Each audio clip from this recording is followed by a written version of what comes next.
Hi. Well, you finished the Wheel of Life. The Wheel of Life is all about having a snapshot of where you see things in relation to other things right now. What we need to do now is start to look to the future. So once you've finished that, the next thing to do is look for planning for the future document that's on the website. And what I'd like you to do there is just write a sentence or two sentences as to where you'd like to be in each of the different categories. Friends and family, your partner or significant other, your career, the finance, where you see financially, mental and spiritual health, how you would feel connected with the world, whatever however that will be. Fun and leisure, don't miss the fun, what you see yourself doing for fun and leisure in 12 months' time. Personal growth, that's where you write down whether you would like to learn a new language or whether you new instrument or whether you want to join the Amateur Dramatic Society, whatever it is, as you see for personal growth, whether you want to be able to present confidently in front of an audience if that's what you see as personal growth. Health, how you see yourself in 12 months as far as health is concerned. That's great. So you write two sentences for each and you look at those, and then it's time to prioritize. So out of all the things that you've written there, what are the three things that are most important to you? And that's the important thing, not to other people, but what are the most important things to you? And write those down.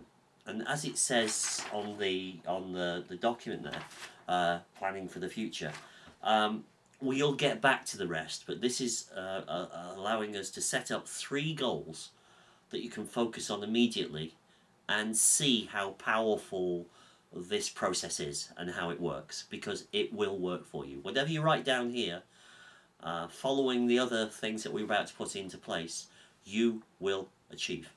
Absolutely, you will achieve by being able to do this. So, next thing. So once you've done that, prioritize them. And as I said, the next thing then is this document, which is the action plan part 1. And now we need to get things specific about the goals that you've just set in the planning for the future document. The action plan part 1, simply you write down your goal, but this is where we are SMART. And SMART stands for specific, measurable, achievable, realistic, and time-bound. Has to meet that criteria. Saying I want to be fitter is not a SMART goal. Saying I want to be able to run 5 kilometers in 3 months in 35 minutes, that is very specific, it's measurable, achievable, realistic, and it's time-bound. So that's the kind of thing that we're looking for. If you want to learn a musical instrument, you be specific what instrument you want to learn. Is there a specific type of music that you want to be able to play in a certain time period? Again, that's being SMART. So what you should be doing then is looking at action plan part 1, a little bit more detail of what you want to achieve using the SMART acronym that I've just explained, and then put that down for each of the 3 goals. So again, nice and easy. Once you've done that, then it's time to break that goal down into tasks. And this is where we look at the goal.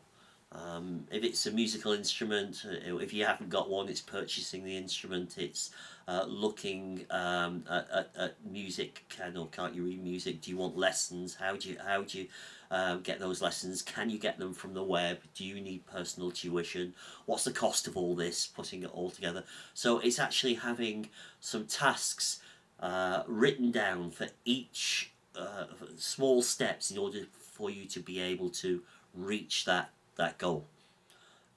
This is where I do help a lot of people in this small one. They've got to the point where they've got the goal, but they need a little help as far as setting up the tasks. When you think about it, it's all logical. So you could quite easily do this. I've got 10 tasks there. If you need 20 tasks, then get another sheet of paper and write the 20 tasks down. Um, Try and put them in chronological order, but it doesn't matter if you don't, because we'll get back to that later. If you've missed one out, put an arrow and move it up so that you can see just kind of where it does chronologically. Once we've got that together, the action plan part 1, we've now written a lot more detail of what we want to achieve, the goals we want to achieve, and we've written a number of tasks associated with that goal. We've written them down. To be honest, it doesn't matter if you've missed one, because you will find that out as you go through your goal. Oops, I need to do such first before I can do that. It's just having an idea in your mind as to how all the tasks that need to be done in order to be able to reach that very, as we all know now, SMART goal. The next thing to do, and I do this on a weekly basis, some people do it on a daily basis, some people weekly, some people monthly. I recommend weekly, and that is the action plan part 2, and that's writing a to-do list down. The tasks that you've just put in action part 1, these are the tasks that you put in your to-do list. You don't have to put them all in. Put the tasks that you'd like to complete this week. So nice and easy. I need to research the instruments. I need to go and purchase the instrument and write all those down. Remember, there'll be a mix-up of all of your goals, whether that's 1 goal, 2 goals, 3 goals, 4 goals. But there'll be a mixture of those. So it's simply writing an action plan. Then on the other side, this is the good bit. On the other side, as you get to goal 1, goal 2, and goal 3, once you've completed Monday, what have you achieved to each of those goals? This is deliberately small, these boxes, so that you write very briefly what you've done. A lot of people work on to-do lists, and that's great, but the problem with to-do lists is they're never ending. You may tick them, but there's still always lots of things to do. Once you start to see what you're achieving towards each of those goals by writing in these things. Oh, by the way, if you've done nothing that day towards that goal, just write nothing. It's okay. It's okay to write nothing. At least you're aware that you haven't done anything towards that goal today. So that's what we're doing. Each of those, we're simply writing what we've achieved. And then if you look back on the to-do list on the other side, for the end of the week, it's the things I have achieved this week towards my goals are. Put the major things that you've actually achieved this week. This is a time for you to pat yourself on the back at the end of each week. I recommend these are done on a Sunday evening. It's a great time to do it. Sunday evening before the start of the week, you can look at building up a new to-do list, close off the old one, write what you've done this week, look at your old to-do list with all the things that have changed, and move it over to the new to-do list. Oh, one thing that I forgot on the to-do list: if you've got something to do every day, write it down and then just put the initial of the day, M, T, W, T, H, F, S, A, and S, U, and then cross each day off as you've done it. So if you want to go to the gym every day, then go to gym. And then M, as I say, for the days, and then you just cross each one out as you've done it. That's a good way, so you don't use up all the lines within the to-do list. And really, that's what it's all about. It's not rocket science. It's actually setting up the goals, setting up the tasks within the goals, putting an action plan into place with the to-do list, and then writing something down every day as to what you've done towards that goal. If you follow that process, I guarantee you will achieve your goals probably a lot quicker than you thought possible, because each and every day you're moving that little bit towards that goal. So the best of luck with that. I really believe if you follow this, in fact I know because I've seen so many people do this, you can achieve any goal that you set your mind to.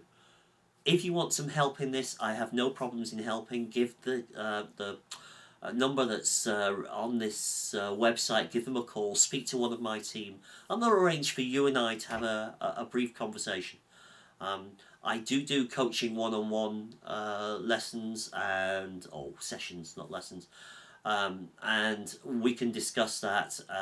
With those, I recommend a monthly get together where we talk about what you've achieved and what you'd like to achieve, and some of the blockages that are stopping you achieving even more. And we get into those and see how we can help unblock those obstructions. So whatever you want to do, give my people a call. They'll arrange time for you and I to have a chat, and good luck towards those goals, because you can achieve them. Thanks. Bye.